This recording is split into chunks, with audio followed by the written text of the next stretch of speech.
I just passed the 200k TPT or the prop trading challenge, and I want to tell you exactly how I did it and what tips you should be following in order to pass your own challenge. This is my account from the prop trading. I started this account 2 weeks ago, so basically my first trade was March the 29th.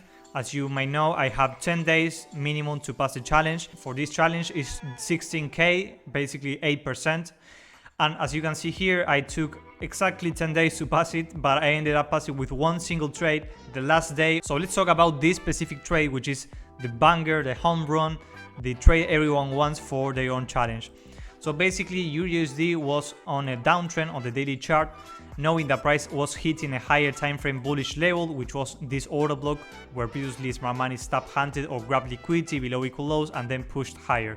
In spite of coming from this level, I knew that the daily trend was still strong and there was some factors indicating that price might reverse or at least do a retracement from this bullish move that we have here. So when price was hitting this distribution on the daily chart, which basically if you want to look at it from normal market structure, this was the last lower high basically where smart money accumulated shorts from.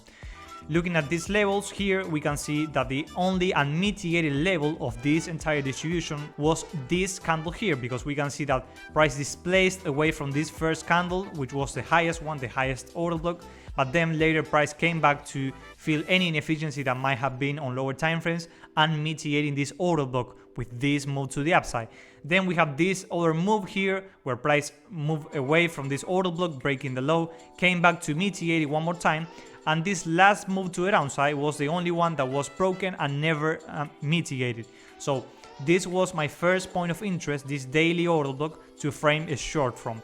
Looking at this very same chart, on the 1 hour chart, I spotted 2 points of interest. The first one is this one, as this was a distribution on lower time frames that was broken and barely tested just by a little bit, and then price continued going lower.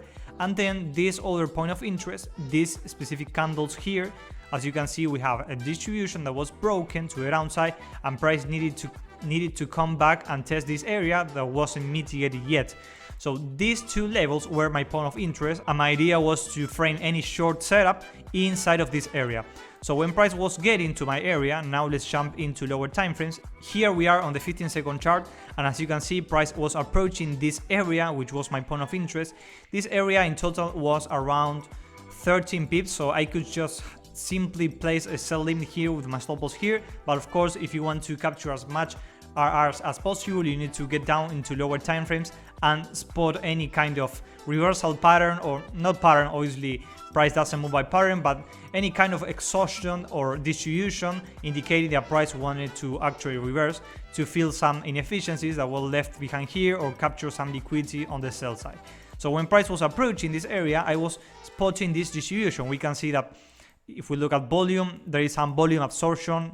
Basically, smart money is starting to short here, either because they are taking profit or because they are hedging against longs. We have this first move to the downside with increased volume, price not going anywhere. This is not telling me anything yet, but the real deal was here when we had this buying climax to automatic rally. This move with high volume and price not advancing to the upside was the first indication that something was going on inside of this area. After the automatic rally, I was simply watching, because my strategy is based on break-on market structure on a key level after clear distribution. So basically after a clear indication that price wanted to reverse. So after this automatic rally, we had the secondary test of the buying climax, a sign of weakness taking out the liquidity below the automatic rally. On this sign of weakness, we can see our price is pushing lower and volume is increasing, which is healthy for smart money to go lower. This is indicating that smart money is potentially accumulating shorts. Then we have the final test. In this distribution, we didn't have any uptrust or after distribution, which it is okay. After this push to the upside, again we have high volume and price is not moving higher. Why is there so much effort being done to push price higher and price is not actually pushing higher, not even breaking any kind of structure?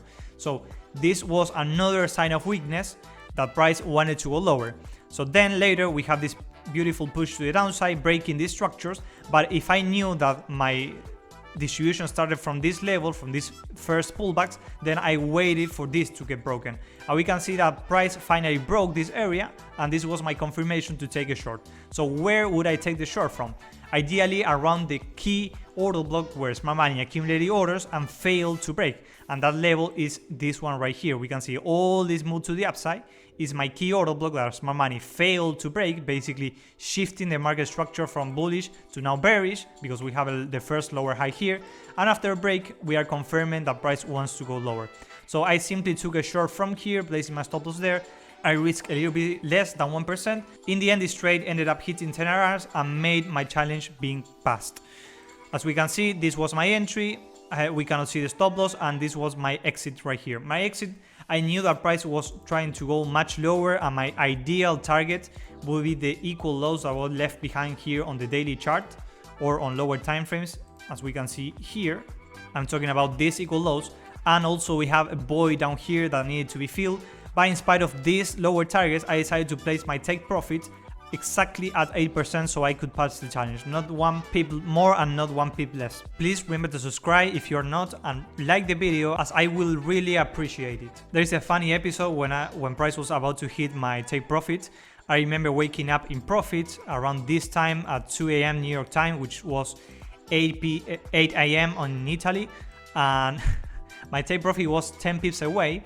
And I started watching at the chart. I jumped straight into my computer, and you can see how much time I had to spend in front of the chart before price actually hit my take profit. It was about 5 hours of consolidation, and price started bouncing off my take profit without hitting it. So at this point it was very funny. I was with my girlfriend next to me, and she really understood what is the stress of trading, because even on this moment when price was actually about to hit my target and was going to pass a challenge, price was playing with my heart, but then, well, it ended up hitting. And it is also funny how price reversed after hitting my take profit. I would love to mention that the thumbnail for this video wouldn't be possible if it wasn't for you guys, especially GBit, who made me the thumbnail basically. I posted my original idea, and then you guys helped me to make the final one. So if you're not already in the Discord group, click the link in the description so you can join and participate on all this kind of stuff.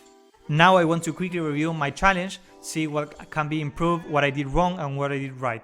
My overall win ratio was 66%, which I'm not proud of, because usually when I scalp my win ratio is about 80%. But well, obviously psychology plays a very important role, and sometimes it plays against us. But overall, as you can see, my main strategy was not going below 200k, which is the initial capital, and I will explain more about that in just a moment. But you can see how I was in profit at the beginning, making a lot of good trades. If we go to the first trades I made, I created a nice cushion with profits. As you can see here, most of my first trades were in profit, and I was building a nice equity in order to start risking a little bit more and start pushing my account much higher.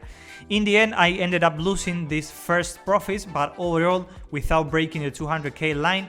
The only time I broke that line was right here, where I was 0.14% in drawdown, which is insignificant in my opinion, and that's very important because I prefer it that way, so it helps my psychology. And here is when I hit the 10R trade and my equity went straight to 8% gain.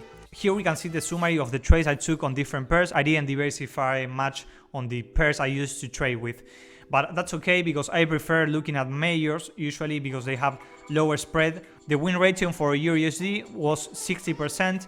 Win ratio for GBP USD was 100%. I don't usually trade GBP USD, but I will start taking it more into account with this nice result. Then I took some AUD USD trades, which were 86% win ratio, and then 2 trades with GBP JPY, which was only 50%, but nothing much here. The star of all these accounts is obviously Euro USD with a whopping 13k profit.